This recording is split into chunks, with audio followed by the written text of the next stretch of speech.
അധ്യായം 52-53 മലയമാന്റെ ആവേശം. മാമല്ലപുരം കടപ്പുറത്ത് ഒരുപാട് ചെറിയ ചെറിയ പാറകളുണ്ട്.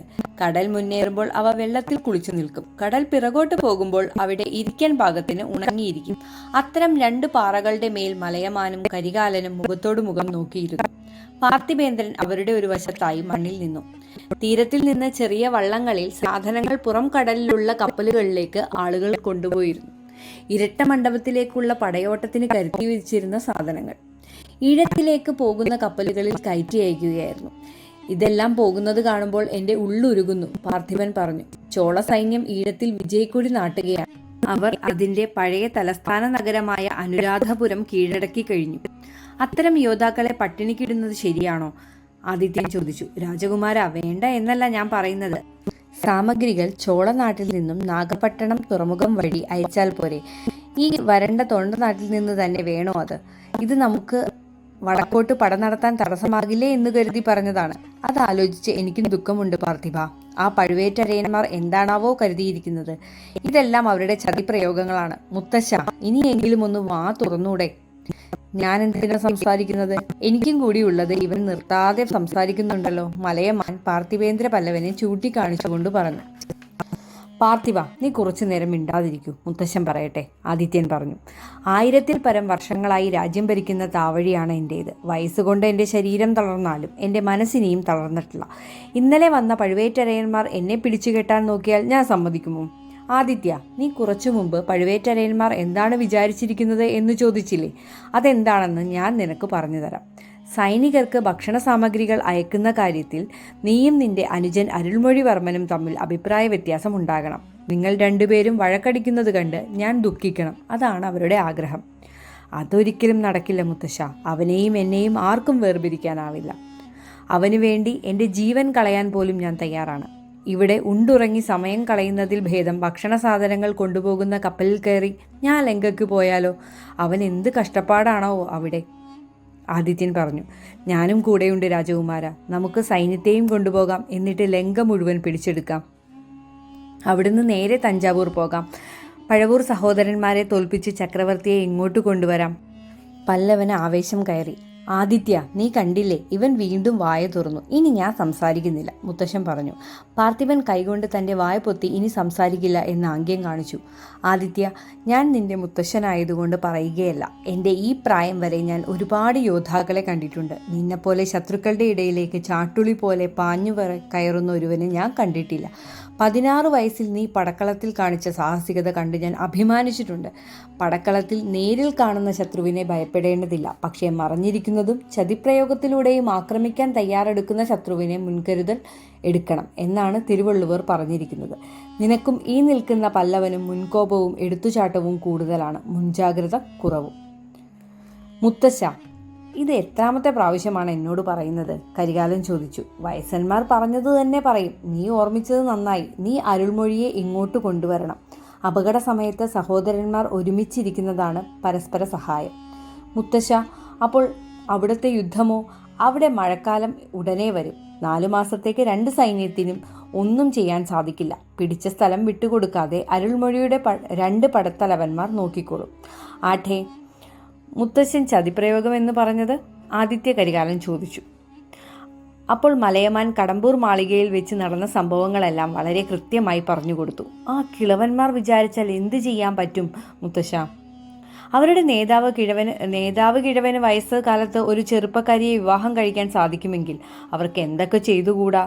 അത് കേട്ടതും ആദിത്യ കരികാലൻ്റെ മുഖം വല്ലാതെ മാറി. മാറ്റം മുത്തശ്ശൻ കണ്ടില്ലെങ്കിലും പാർത്ഥിപേന്ദ്രൻ ശ്രദ്ധിച്ചു. മധുരാന്തകനെയും കൊണ്ടു നടന്ന് പഴുവൂർ സഹോദരന്മാർ എന്താണ് ചെയ്യാൻ ഉദ്ദേശിക്കുന്നത്? തെളിച്ചു പറയൂ, കരികാലൻ ചോദിച്ചു. മുത്തശ്ശൻ പറഞ്ഞു. പച്ചയായി പറഞ്ഞാൽ നിനക്കും നിന്റെ അനിയനും രാജ്യമില്ല. മധുരാന്തകൻ രാജാവ്. അതിന് സമ്മതം വാങ്ങാൻ നിന്റെ അച്ഛനെ തടവിൽ പാർപ്പിച്ചിരിക്കുന്നു, അത്ര തന്നെ. പ്രായമേറിയാലും അറിവും അനുഭവവും ആർജവും ഉള്ള മലയമാൻ പറഞ്ഞ അവസാനത്തെ വാചകം കേട്ട് ആദിത്യൻ അമ്പരന്നു. പാർത്ഥിപേന്ദ്രൻ വാക്കുകൾ കിട്ടാതെ വിഷമിച്ചു. ഇത് സത്യമാണോ മുത്തശ്ശ? നിന്റെ അച്ഛൻ വഴി മുത്തശ്ശൻ. അരിഞ്ചയനു മുമ്പ് കണ്ഠരാദിത്യനല്ലേ രാജ്യം ഭരിച്ചിരുന്നത്? ന്യായമായും അദ്ദേഹത്തിൻ്റെ മകന് അവകാശപ്പെട്ടതല്ലേ രാജ്യം? മലയമാൻ ചോദിച്ചു. ഇല്ല ഇല്ല, 4 പേരോട് സംസാരിക്കാൻ അറിയാത്ത, ഒരു വാള് പോലും നേരെ ചൊവ്വെ പിടിക്കാൻ അറിയാത്ത മധുരാന്തകനോ, അതോ ചോളരാജ്യത്തിനു വേണ്ടി നന്നേ ചെറുപ്രായത്തിൽ പടക്കളത്തിലിറങ്ങിയ മഹാവീരൻ ആദിത്യ കരികാലനോ? പറയൂ മുത്തശ്ശ, ആർക്കാണ് കൂടുതൽ യോഗ്യത? പാർത്ഥിപേന്ദ്രൻ ചീറി. അവനോട് മിണ്ടാതിരിക്കാൻ പറഞ്ഞിട്ട് ആദിത്യ കരികാലൻ പറഞ്ഞു, ഈ രാജ്യം ഞാൻ തന്നെ ഭരിക്കണമെന്ന് എനിക്കൊരു വാശിയുമില്ല. വാൾബലം കൊണ്ട് ഒരു പുതിയ രാജ്യം തന്നെ സ്ഥാപിക്കാനും എനിക്ക് മടിയില്ല. ആദ്യമേ മധുരാന്തകനാണ് അവകാശി എന്ന് പ്രഖ്യാപിച്ചിരുന്നാൽ ഞാൻ ഒരിക്കലും അതിന് എതിര് നിൽക്കില്ലായിരുന്നു. നാടറിയെ എന്നെ യുവരാജാവായി അഭിഷേകം ചെയ്ത് ഇപ്പോൾ ഇങ്ങനെ മാറ്റിപ്പറയുന്നതിലേ എനിക്ക് വിഷമമുള്ളൂ. അങ്ങനെ നീ സമ്മതിച്ചാലും ഞാൻ സമ്മതിക്കില്ല. എൻ്റെ ഈ ഉടലിൽ ജീവനുള്ളവരെ ഈ രാജ്യം നിന്നെ വിട്ടു പോകാൻ ഞാൻ അനുവദിക്കില്ല. ആ വയോധിക സിംഹം ഗർജിച്ചു. പ്രായം മൂലം മങ്ങിയിരുന്ന ആ കണ്ണുകൾ 2 തീജ്വാലകളായി. പാർത്ഥിപേന്ദ്രൻ ഓടി വന്ന് മുത്തശ്ശനെ കെട്ടിപ്പിടിച്ചു. അവന്റെ കണ്ണുകൾ ഈറനണിഞ്ഞിരുന്നു. മലയമാൻ തുടർന്നു, ആദിത്യ, പാർത്ഥിപേന്ദ്ര, തഞ്ചാവൂരിലേക്ക് പട നയിച്ചാലോ എന്നായിരിക്കും ഇപ്പോൾ നിങ്ങളുടെ ഉള്ളിൽ. മകൻ അച്ഛനെ ആക്രമിക്കാൻ പടയുമായി വരുന്നുവെന്ന് പഴുവേറ്റരയന്മാർ ഒരു കഥയുണ്ടാക്കി ജനങ്ങളെ തെറ്റിദ്ധരിപ്പിക്കും. അതുകൊണ്ടാണ് ഞാൻ പറഞ്ഞത് അരുൾമൊഴിയെ ഇങ്ങോട്ട് കൊണ്ടുവരാൻ. യുദ്ധരംഗം വിട്ടുവരാൻ അവൻ വിസമ്മതിക്കും, ഉറപ്പാണ്. അവന്റെ മനസ്സ് മാറ്റി ഇങ്ങോട്ട് കൊണ്ടുവരാൻ പ്രാപ്തനായ ഒരാളെ നാളെ പോകുന്ന കപ്പലിൽ ലങ്കയിലേക്ക് പറഞ്ഞയക്കണം. അനുവാദം തന്നാൽ ഞാൻ പോകാം. പാർത്ഥിപേന്ദ്രൻ മുന്നോട്ട് വന്നു. ആദിത്യൻ പറയട്ടെ, വന്ധ്യദേവനെ പോലെ ആവശ്യമില്ലാത്ത കാര്യങ്ങളിൽ തലയിടരുത്, മുത്തശ്ശൻ പറഞ്ഞു.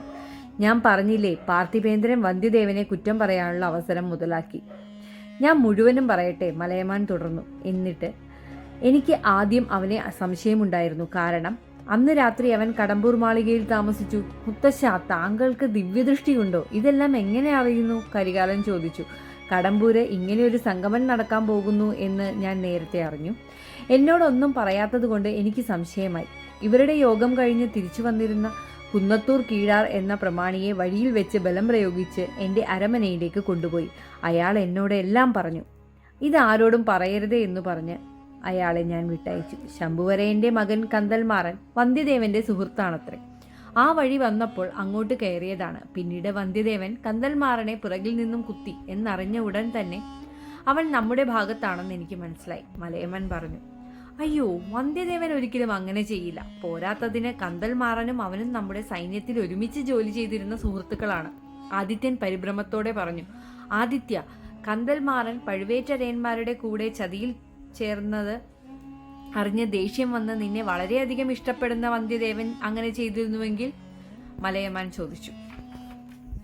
മുത്തശ്ശ, 2 കാര്യങ്ങൾ ഉറപ്പാണ്. വന്ധ്യദേവൻ എന്നെ വിട്ട് ശത്രുപക്ഷത്തേക്ക് പോകില്ല.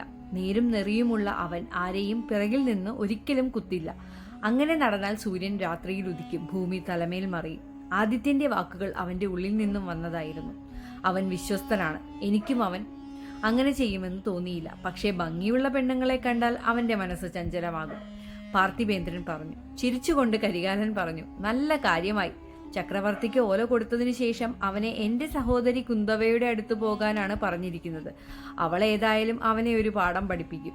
കഷ്ടകാലത്തിന് അവൻ പഴുവേറ്റരയുടെ ചെറുപ്പക്കാരിയായ ഭാര്യയെ ആദ്യം കണ്ടെങ്കിലോ? പാർത്ഥിവൻ പറഞ്ഞു. കരികാലന്റെ മുഖം ഒരു നിമിഷം ചുവന്നത് അവൻ ശ്രദ്ധിച്ചു. കരികാല, നിന്റെ സഹോദരി എൻ്റെ പേരക്കുട്ടി കുന്തവയെ പറ്റി പറയുമ്പോൾ എനിക്ക് എപ്പോഴും അഭിമാനമാണ്. ഇത്രയും ബുദ്ധിമതിയായ ഒരു പെൺകുട്ടി വേറെയില്ല. ബുദ്ധിരാക്ഷസൻ എന്നറിയപ്പെടുന്ന പ്രഥമ മന്ത്രി അനിരുദ്ധർ പോലും ചില കാര്യങ്ങളിൽ അവളോട് അഭിപ്രായം ചോദിക്കുന്നു എന്ന് കേൾക്കുന്നു. അരുൾമൊഴി വന്ന ഉടൻ അവളെയും ഇങ്ങോട്ട് കൂട്ടിക്കൊണ്ടുവരണം. നിങ്ങൾ 3 പേരും ഒരിടത്ത് നിൽക്കുന്നതാണ് സുരക്ഷ.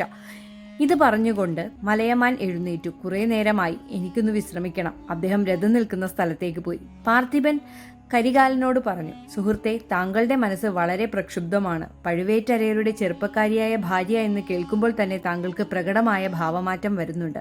പുറത്തു പറയാൻ പറ്റാത്ത എന്തോ താങ്കളുടെ മനസ്സിനെ വിഷമിപ്പിക്കുന്നുണ്ട് എന്നെനിക്കറിയാം. എന്നെ ഒരു സുഹൃത്തായി വിചാരിച്ച് എന്നോട് പറയാൻ പറ്റുന്ന കാര്യമാണെങ്കിൽ ദയവായി എന്നോട് പറയണം. എനിക്കെന്തെങ്കിലും സഹായം ചെയ്യാൻ പറ്റിയെങ്കിൽ അത് ചെയ്യാൻ ഞാൻ കടപ്പെട്ടവനാണ്.